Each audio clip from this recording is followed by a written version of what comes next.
This is the time in which we are going to talk a little bit about food. And we have with us Chris Corey, who is our official restaurant reviewer and film critic. Good morning, Chris. Welcome back. Good morning, Jeff. Good morning, Trenton. Good to have Omaha. Good to have you here, Chris. And I thought about you yesterday. My wife's birthday was yesterday, Stephanie.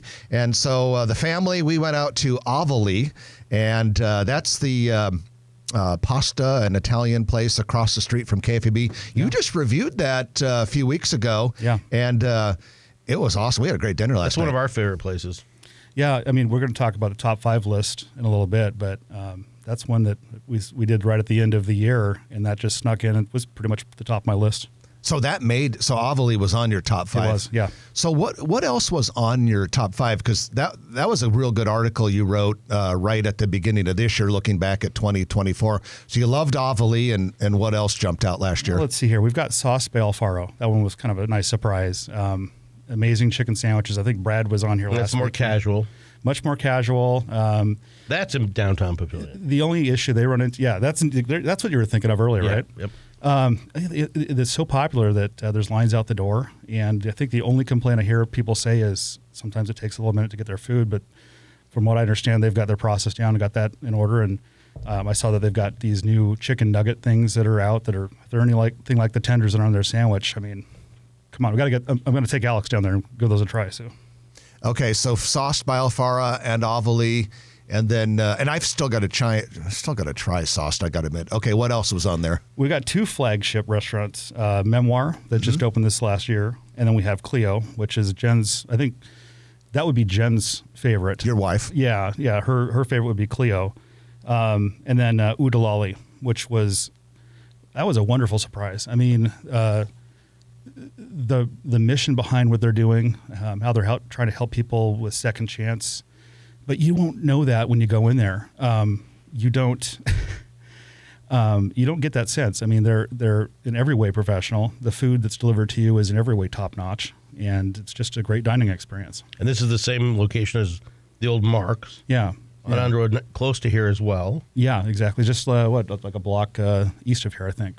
Yeah. So Dundee. It's interesting because if you look at those 2 flagship restaurant concepts that you reviewed, they're downtown, and then the 2 of the other 5 are right here in Dundee where KFAB is.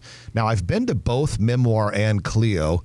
Loved both of those. Been to Memoir like 3 times. Oh, nice. And absolutely love that place. I have not yet tried Ude Lali. I got to get in there. Tried to. Memoir is really, go ahead. I tried to, but the reservations were all taken up one weekend when I tried to get in, even though I was trying to get in like 5 or 6 days early. Probably because of the review. Probably. Thanks, Chris. You're welcome. One thing about Memoir is it's kind of an amalgamation of their different restaurants of flagships. Yeah. Different. What's your favorite menu items? Let's see here. I think, what did I have? I had I think I had the flank steak, and that was really good. And that they've got a really good risotto as well. The ambiance with that pink ceiling. But I mean, they made best cocktail on my top 5. So I did the top 5 restaurants, and I did kind of a bonus of my favorite dishes. The Marco Island, that's the one that had Jennifer going, "Come to Mama." So Come to Mama. She took a sip.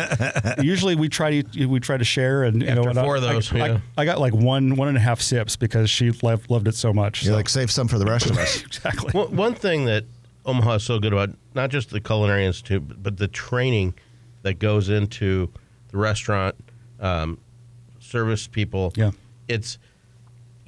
We love the food. You talk about the food, but if the service is horrible, then it's a non-starter. You know, I was thinking about this last night. One of the things that I really look for is the whole experience.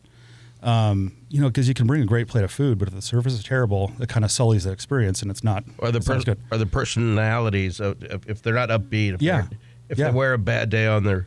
It makes a big difference. But, fortunately, our experience last year has been pretty top notch. I mean, very rarely do we have anything remotely negative, which has been great. And I think that just speaks to Omaha. It's like you said, the training that we get out here and the culinary scene. I mean, there's a lot of pride to be taken here. And ladies and gentlemen, if there's a horrible experience, we just won't cover that restaurant.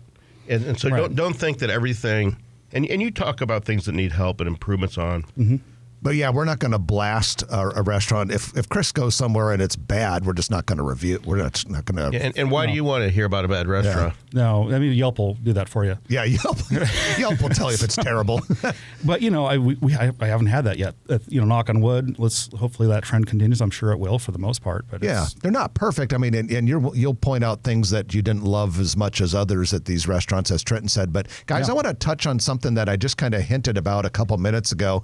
That, in my opinion, shows Omaha is growing up in its restaurant scene and its sophistication level. Last Saturday, we had some family members in from out of town, both of whom are just huge foodies. They love the Omaha restaurant scene, and every time they come spend the weekend with us, which is usually once or twice a year, we go to a variety of different places. Olive Garden. It's on the list. We haven't gotten there yet. So last weekend, I tried to, and I made the reservations about 6 to 7 days in advance. I thought, well, that's enough time, right? That's enough time. I was trying to get Saturday night dinner, and I'm not criticizing these restaurants. I'm happy they were hard to get into because it's a good sign. But 6 to 7 days in advance, I tried to book reservations for 4 at Clio, Memoir, Salted Edge, Boiler Room, and there was one other place I looked at. All were full. Yeah. Wow. And I thought, I was a little bit bummed I couldn't get in. Can you eat at 4? No. With the weeks, I could. Yeah, that's a good point. Some of them I could have gotten in at 4 or 8:30. Well, then again, there's really good happy hours out here too. That might be tough as well. That's true, but that's good. Yeah. I'm glad to see that. It just shows that people here are appreciating our good restaurants, and it just means that if we want to have a reservation for 4 on a Saturday night, you got to do it a little early. And the risks that these restaurateurs and entrepreneurs take, the cost of going to these restaurants, unbelievable. Yeah, especially nowadays with the cost of food going up, it's hard to keep good staff on.